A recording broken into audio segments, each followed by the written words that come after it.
My name is Mike Peverill. I'm here at Pev's Paintball Park in Aldie, Virginia. I've been playing paintball for nearly 30 years. I've played professional paintball with numerous pro teams all over the world. This facility here was built from the ground up for paintball, kind of like Paintball Disneyland. Our website is www.pevs.com. Hopefully you can come out and visit us sometime.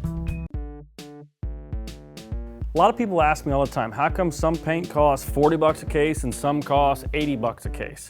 And there is a big difference in the quality of paintballs. What people don't understand is paintballs being made by food gelatin, similar to like vitamin E capsules, they are biodegradable and they're affected by the environment. So humidity, for example, moisture, heat, that all affects the quality of the paintball. So when I tell people the curing process for the paintball, the longer the curing process, typically you're gonna have a better quality paintball. So obviously that's why the cost goes up. And also some of the ingredients inside the paintball. Some paintballs have more starch and less some of the other ingredients, but the starch is the cheaper ingredient. And some have oil in them, similar to like fry grease, for example.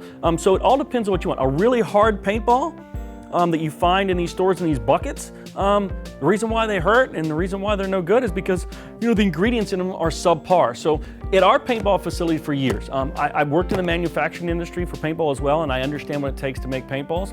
And our paintballs here at Pev's Paintball are custom made based on the blends that I choose that works for Pev's Paintball and the environment we're in. I want a great experience. I don't want the ball to break in the gun, so you gotta have a blend. In order to get the right blend, it costs a little bit more. It's based on the ingredients that's used to make our brand of paintballs. So basically what happens is, we take the paint and we work with the paintball manufacturer to make the paint blend that works for us. If it works well coming out of our rental gun, so it never breaks, because remember, paint coming out of a rental gun, if it comes out broken every time, like a spray can, the customer's not gonna have a good time. They're not gonna wanna come back. I need them to have an enjoyable experience. So I want them to have the best grade paint they can, but at the same time, they're not gonna wanna spend 80 bucks on a case of paint for some high-end stuff. They're gonna wanna spend a little bit less. So it all varies on what you're doing. So you need to go to a quality paint, but like if you're playing in a tournament, like playing a professional paintball tournament, those guys use a paint that's so brittle that you just drop it one time on the ground, it won't even bounce, it breaks.